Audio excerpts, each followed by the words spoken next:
It's currently Q3 of 2026, and you know what that means, right? Payday Aces High is on its way, but your room was cold and your mouse stopped working, and your phone fell into the lake, and because of things that happened completely out of your control, you still don't have a VR headset and don't know which one to buy. Well, don't worry, because I will be guiding you to the perfect headset. I'm Something by the Sun, I have over 2,000 hours in VR and the skills to prove it.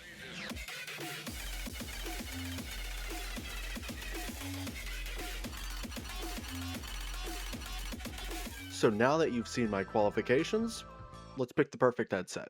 Starting with the most common choice of VR headsets is the Quest line. More specifically, the Quest 3 and the Quest 3S, as Payday Aces High won't be directly playable on the Quest 2 or original Quest. I'll be going over the more technical aspects of the headsets, but wait, don't worry, I'm going to make this simple for you. Let's start by talking about the headset that I personally use. The Quest 3 starts at $600 brand new, which I'm gonna be honest, isn't worth it if you're just getting into VR. It's got a high resolution display, a pretty powerful chip inside, and can run all the newest VR games directly on the headset without any need for a PC to plug into. Though if you want, you can connect the headset with a cable to a powerful PC and play games in VR that are PC exclusive like Half-Life Alyx. And that sounds great, I'll take one right now. But remember that this headset is $600. So I can really only recommend this headset if you've tried VR before and already really want one, but we're just waiting for that must-have game.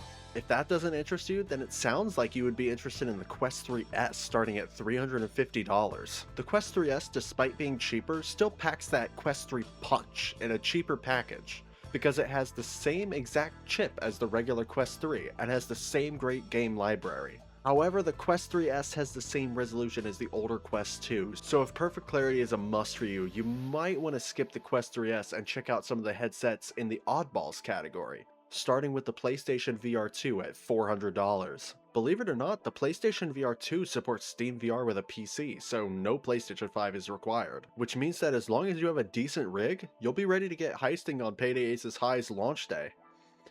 Is what I would say if the thing worked half of the time. Okay, so this headset is fine on PS5, but Payday Aces High isn't launching on PS5, so the moment that you want to play the headset on PC, everything goes to hell. Getting mine set up was a month-long troubleshooting nightmare, so when it started giving me trouble again, I threw my hands up.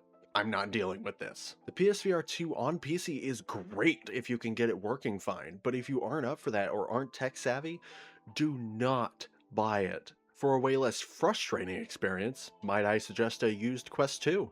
Some of you probably shuddered when you heard the word used, but a used Quest 2 goes for about $100. Some of you may remember me saying that Payday Aces High isn't coming out on Quest 2.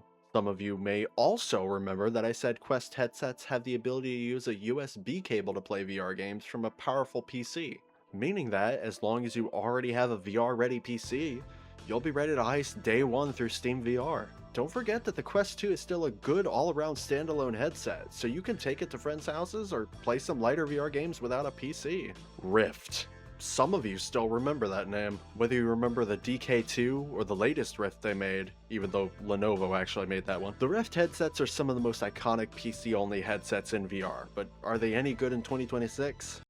Meh, it depends, because if you're talking about the Rift CV1, don't even bother. While it was good for its time, it's definitely not now.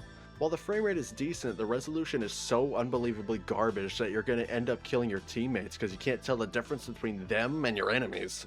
Not to mention that you have to fight to get your external tracking cameras set up properly. Moving to the Rift, things don't get a whole lot better. While the resolution is technically better than the Rift CV1, it still gets crushed by a used Quest 2. As if that wasn't bad enough, the Rift S has a maximum frame rate of 80, when the PC VR standard since the beginning has been 90.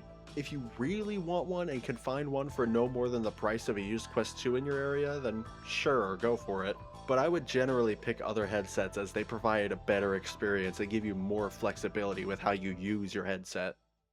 So there you have it, from a VR and Payday Pro to you, that was my Payday Aces High headset buyer's guide. Have a friend who's buying a headset as well? Send them this video to get your squad ready for launch day, and get subscribed because you can't imagine how many videos I'm going to be making on Payday Aces High. And with that being said, have a great rest of your day.